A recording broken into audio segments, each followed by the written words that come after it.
Hi everyone! If you're dealing with persistent acne even though you're following a strict skincare routine, this video might be for you.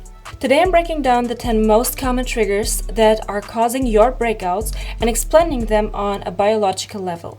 A lot of these are things that people do without even realizing that they're making their acne worse. Number 5 might actually break some people's hearts. Number 1 is high glycemic foods and sugar. When you eat foods that spike your blood sugar like white bread, processed carbs like pizza or maybe burgers, sweets, and sodas, your body releases a surge of insulin. A lot of people know insulin from regulating your blood sugar, but it actually also increases the production of androgens and sebum in your skin. Sebum is basically the oil that clogs your pores or that makes your face oily. At the same time, it promotes inflammation throughout the body, including the skin. The combination of inflammation, clogged pores, and oil production is the perfect home for a severe acne breakout. You probably noticed it before but didn't want to pay too much mind just because you didn't think there might be a correlation between these two. Cutting out high glycemic foods and sugar can reduce your acne by a lot, but that does not mean that you have to give up pizza forever. Just reduce it from time to time, eat it like maybe once every 2 weeks and not make it like something that you would eat every day. Trigger number 2 is dairy consumption, and I know this breaks a lot of people's hearts right now. With milk, it's rather complicated because a lot of people notice insane breakouts when drinking milk, and other people don't notice any difference or even improvement after drinking milk. From experience, I can say that dairy has always triggered my acne, but raw dairy didn't trigger my acne at all and actually made my skin look 1,000 times better. I have no scientific explanation for this. I'm also lactose intolerant, but when I drink raw milk, it just doesn't affect me at all. So maybe it's a coincidence, maybe it's a fact, but I have no scientific explanation for that. Let's talk about why dairy triggers your acne. Milk contains hormones like IGF-1, which is an insulin-like growth factor, and androgens. These certain hormones can cause inflammation and sebum production in the skin.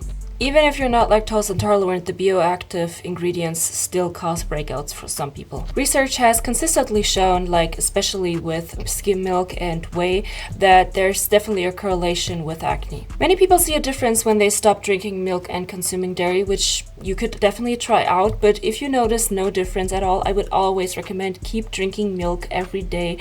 It's very important for your body. It has so many good enzymes and it's just amazing for the rest of your body. But if it does trigger acne, cut it out. It's not it's good but not that good. Let's get to trigger number 3, which is poor sleep quality. I'm watching you guys. It's time to go to bed, bro. Being a night owl is not a flex. You need sleep. Your body doesn't function without sleep. During deep sleep, your body regulates your hormones and repairs your skin tissue. When you don't get enough sleep, your body just can't do that, and your cortisol spikes, which causes inflammation again. And we're having this conversation all over.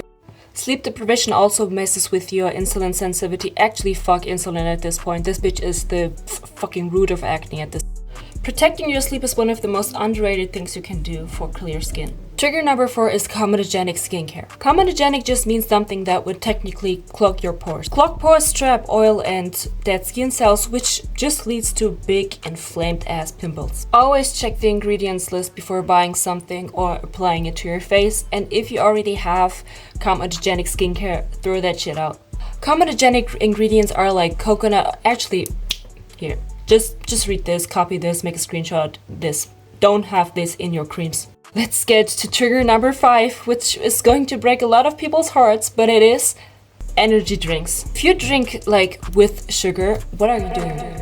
I already explained in trigger number 1 why sugar causes acne. What are you still doing? Put that freaking full sugar drink down. Energy drinks contain a lot of vitamin B12. Vitamin B12 has a certain effect on the metabolism of the skin bacteria that causes acne. When your vitamin B12 levels are very high, the bacteria produce a lot of inflammatory compounds that affect your immune response on the skin. This can lead to increased redness, inflammation, and new breakouts. Also, artificial sweeteners in the sugar-free versions directly affect your gut microbiome, which could lead to inflammation that is most likely going to be very obvious on your skin. Trigger number 6 is friction bacteria, or just touching your face a lot.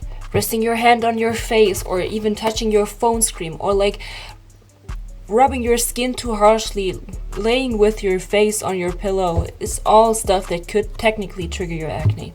Every time you touch your face, you transfer oil, dead skin cells, and bacteria directly into your pores. I recommend just clean your phone screen every now and then and switch your pillowcase once or twice a week, and just make sure to not touch your face. You can do this, but don't do that. You know what I mean?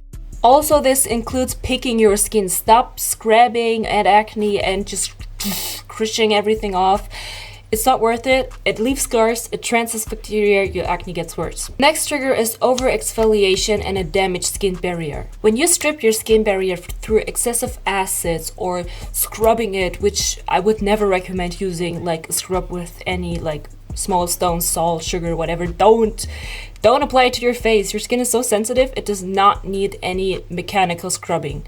Strong retinoids or even just using a towel to scrub your face or whatever is all going to damage your skin barrier. When your skin barrier is damaged, your skin tries to compensate by producing more oil, which will lead to clogged pores, inflammation, and acne at the end of the day, or just a lot of breakouts.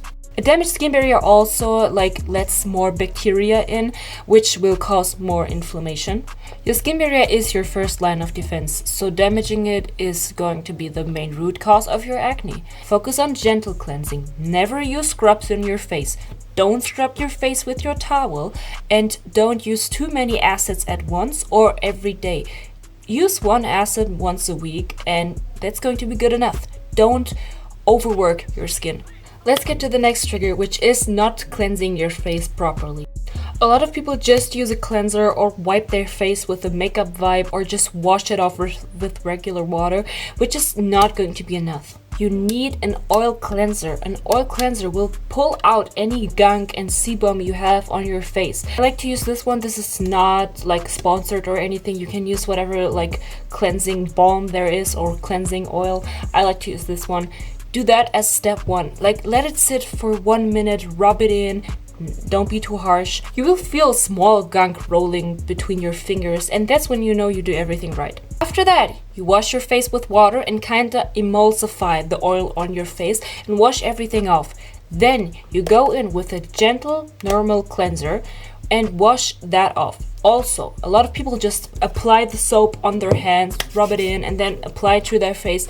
What you have to do is make your face and your hands wet, apply the cleanser, emulsify it, then apply it to your face, rub it in for 30 seconds, and then wash everything off. Now you have a perfectly clean face. Don't take the towel and just rub on your skin. Take either a separate towel or a paper towel and gently dab your skin just so it stays damp. So when you apply your skincare, the moisture gets locked under it. Let's get to the next step, which is inconsistent routines and using too many different products at once. Consistency is key. This is not just some kind of saying. Consistency is actually the key. When you constantly switch your skincare because you saw some kind of TikTok video that made you interested and now you had to buy this product and now you had to use this product, and you next day you see another thing and now you're going to use that, or you're going to use niacinamide in one day, salicylic acid on the next day, and then you use retinol on the third day. You do not have to be confused why your skin is looking like it looks. You take one moisturizer, one cleanser, one oil cleanser, one serum throughout the day, and one serum that you use at night, and one active that you use once a week. And that's it. You do not need 1,000 moisturizers. You do not need 3,000 cleansers. One product is enough. Don't try too many actives at once. Look what fits your skin the most. For example, vitamin C for hyperpigmentation, niacinamide for acne, stuff like that, and just focus on that and use it consistently for a few months, unless you obviously notice that the skincare is not good for your skin. Then you can switch to something else, but you need to be consistent to actually see a difference. If you switch skincare products every day, then you're not going to see any results, because most results take up to weeks. Consistency is more important than having the perfect routine, so stick with one thing and watch the magic happen. Before we get to the last step, I would like to make a small announcement, which is that I'm going to be dropping my own personal guide soon, which is going to have a lot of modules and is going to answer every question that you guys have. If you'd like to be one of the first people to see my guide, I would highly recommend getting on that waitlist. Let's get to the last trigger, which is dehydration and nutrient deficiency. And I'm looking at you, ED Twitter. When your body is dehydrated, your skin cell turnover slows down, which is going to weaken your skin barrier. Nutrition deficiency, especially zinc, vitamin E, and omega-3, are very important for your skin. If you lack any of these, it increases inflammation and also like the skin healing process. If you're struggling with eating or still have a pretty inconsistent diet, you could technically take supplements like zinc supplements, vitamin E, and omega-3, but please do not take any supplements without getting like a blood test done by your doctor or your doctor recommending you to take them. If this video helped you understand your skin a little better, please like and subscribe so you don't miss any more information about my full transformation. Thanks for watching, and I see you in the next one.